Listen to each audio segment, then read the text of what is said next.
taxawal xoolal gis ngeen gardien Benfica bi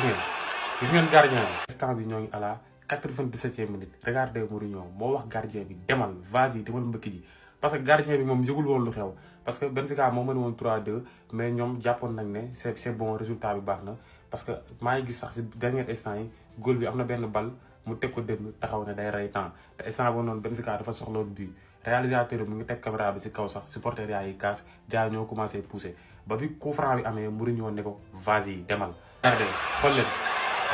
sax incroyable. non I love this game football moo dàq jigéen chaque année chaque jour chaque mois ma répété ko bàyyi leen seen caaxaan yi lii football kese moo ko mën. xool leen Mourinho ak ramasseur de balle bi xool leen gardien bi regardez gardien de but nekk héros c'est incroyable en plus. gis ngeen Benfica est 24e Benfica bu dugul woon bal boobu noonu Benfica day éliminer directement Marseille moo doon qualifié mais but bi Benfica dugal moo tax Benfica nekk 24e Marseille 25e. non tey sérieusement parler tey classement bi am na bayra classement bi partout dans le monde ñëpp ko doon xool classement bi mais nag c'est normal dernier sur Ligue des Champions tey boo pertee kii dugg ci kaw soo ñàkkee kii dugg ci kaw nga def makki niil kii wàcc wala nga perte nga wàcc moo tax classement bi tey ñëpp ko doon xool mais Flick de ba mu ànd ak adjoint bi di xool classement bi di xool doon ak score Real Madrid bi 4-2 bi gars yi ñoo bëgg a ko montage en fait match bi jeexee gis nañu ak Flick ak adjoint bi ñu doon xool li nga xam si mën na ne moom la ñuy wax classement bi Flick yéer na ne gis na Barça mi ngi top 5 bi c'est cool gis na Real Madrid ma nga sa top 9 ba di préparer pour dugg barrage ba sa beneen côté ba nga gis Pablo Gavi ak ki nga xam si mën na ne moom la ñuy wax Lamine Yamal Gavi moom xam ngeen dafa sob dafa réew en fait match bi jeex na tak moom moo yoroon téléphone am taal na ay données wàcc na si terrain bi mi ngi commencé nag di wër di meew si biir terrain bi en fait naa leen Barça ngi top 5 bi Real ngi top 9 bi la nekkoon si terrain ba dégg naa xëcc ci Lamine Yamal mi nga xam moo gën a bañ Real gën a réew si équipe bi mu xëcc ko wan ko top 8 bi ne ko gis nga de ñun de ña nga ca kaw Real nag ma nga sa barrage ba Lamine Yamal ree dafa réew. mais Barça nag tey seen journée bu spéciale ngeen am Barça de tey xam naa ni ñoom catalan lu ñu yoroon boo leen ko laajoon léegi ñu jox ko non seulement ils ont fait un très bon match gagné un match avec la manière mais seen rival bi di Real Madrid moom it ñàkk ba pare doon barragiste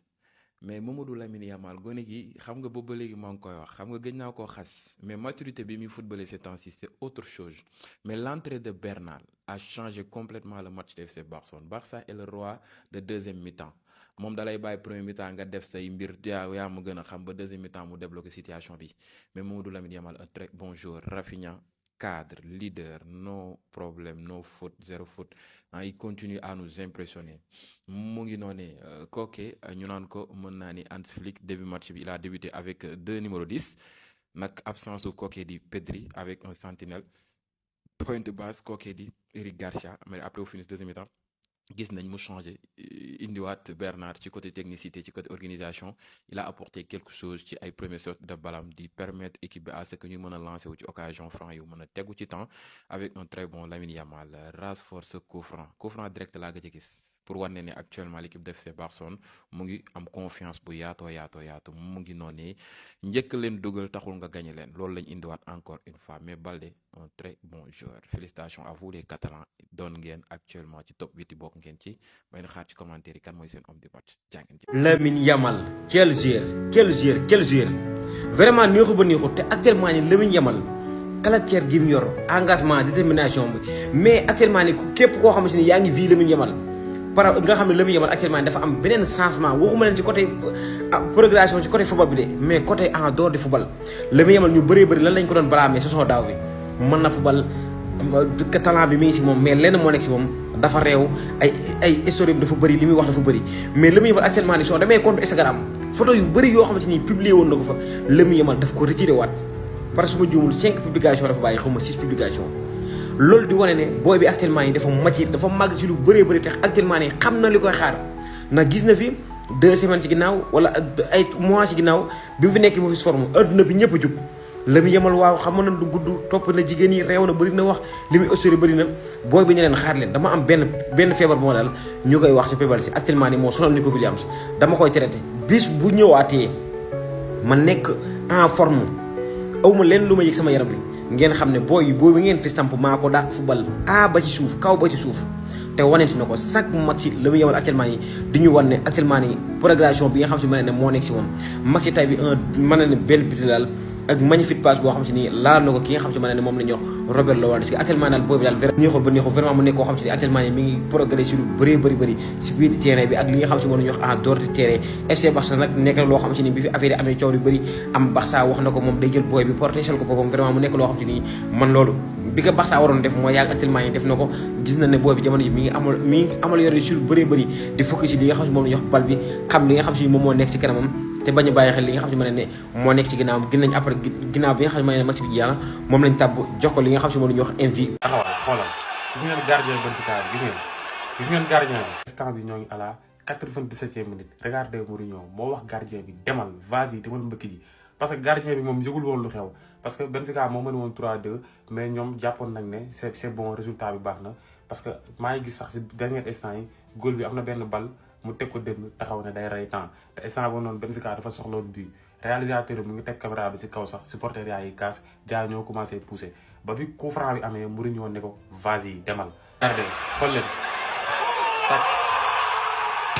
incroyable. non I love this game. football moo dàq jigéen chaque année chaque jour chaque mois ma répété ko bàyyi leen seen caaxaan yi lii football kese moo ko mën. xool leen Mourinho ak ramasseur de balle bi xool leen gardien bi regardez gardien de but nekk Euro c'est incroyable. en plus gis ngeen Benfica est 24e Benfica bu dugul woon balle boobu noonu Benfica day éliminer directement Marseille moo doon qualifié mais but bi Benfica dugal moo tax Benfica nekk 24e Marseille 25e. taxawal xoolal. gis ngeen gardien Benfica bi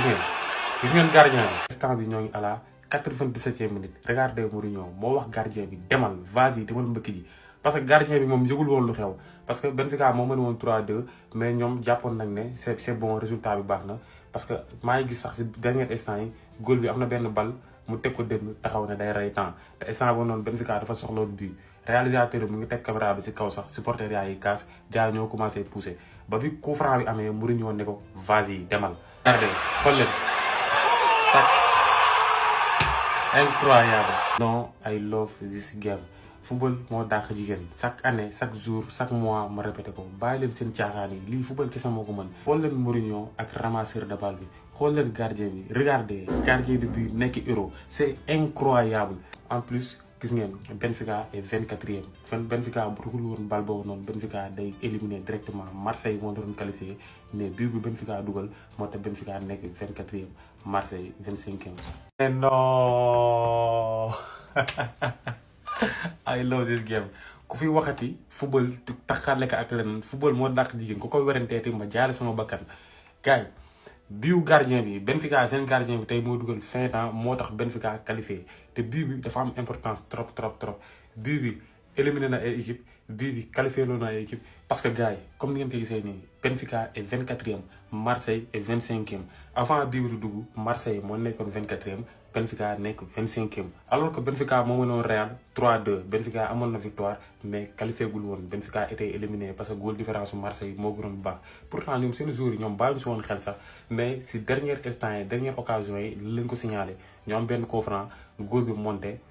pan ne ko si giñam wax Benfica marque 4-2 gardien bi dugal Benfica jël place su Marseille jël 24e Marseille éliminé 25e. quant à ce résultat match bi Benfica moo dóor 4-2 Benfica qualifié au barrage mais moom moo tax aussi Real Madrid nekkul si premier parce que avant le match Real nekkoon na si premier Real je pense que même avec un match nul mën na des si premier mais avec défaite 4-2 Benfica qualifié Real Madrid barragiste. Quel game. Real waa gars yi léegi ñun nañu waxtaan ci dëgg rek Real ñàkk na fayda ba góol moo yéeg dugal leen góol moo dugal mbëkk mais bii bu dàq ci année bi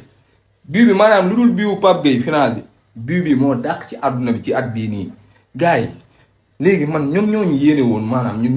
ñu dem barrage waaye nag lii la yàlla di wax lii la olof di naan yéene néeg la borom a cee fanaan yéene ñu ko yéene woon waaw kay fanaan lañ ci ak jàmm te ngeen xam ne barrage bii barrage da mën a tali la jàll ci yombul ndax Benfica mii ngay amaat léegi bu weesoo loolu man Barça dam ñaa mu ne man dama tàmm di maye man inspi sama équipe niveau bu mu toll dama lay bàyyi bu dugal benn ba ñaar ma doog la jàpp ñuusaat léegi bu leen fàtte tamit sama code promo pour match yi abu 221 la en majuscule ku ko def da ngay am bonus 300% te lien baa ngi ci bio bi. léegi après loolu faaw ñu régler détail yu Real parce que rouge yu ñu jël tey bari na jaune yi bari na est-ce que duñu changer tour bi au lieu de Real Madrid ñu def ko équipe bu bisaab ak jinjeer gis naa ne loolu c'est mieux.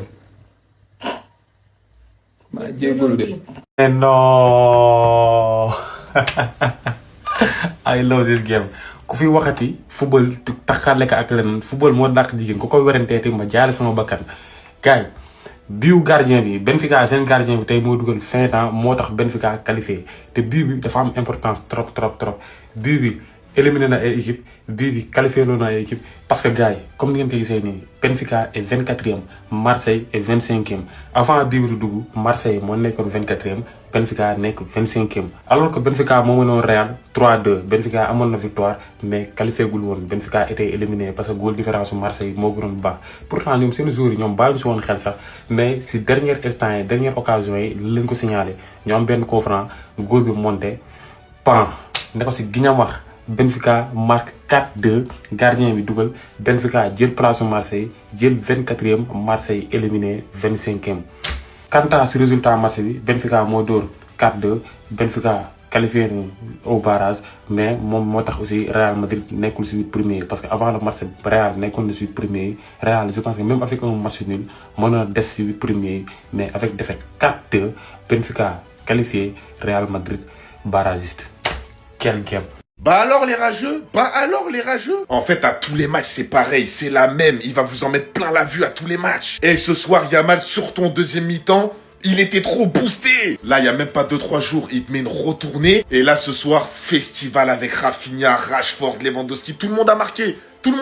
Encore une fois, caviar sur caviar est dans le jeu. Il est trop fort. Regardez l'attaque du FC Barcelone en ce moment. Ça, c'est une équipe collective. Ça, c'est une équipe où tout le monde est important. Ils sont tous décisifs. 11 buts, 11 passes D, 7 buts, 3 passes D, 8 buts, 9 passes D, 11 buts, 1 passe D. Rafinha, c'est pareil. 12 buts, 5 passes D. Pedri, même le milieu de terrain,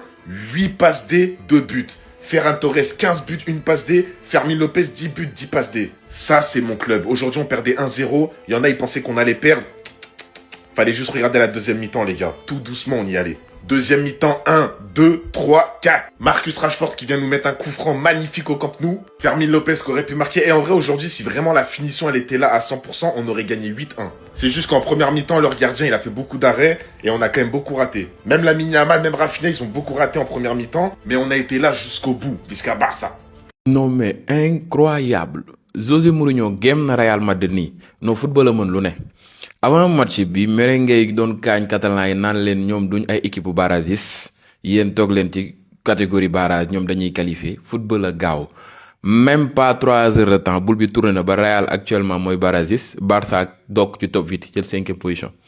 Non mais lii c'est du n'importe quoi tey nag dara doxul woon ci côté Real Madrid milieu défense attaque rien tey Benfica sax dañoo inefficace moo tax sax Real encaissé wul lu bëri mais surtout la défense de Real Madrid hop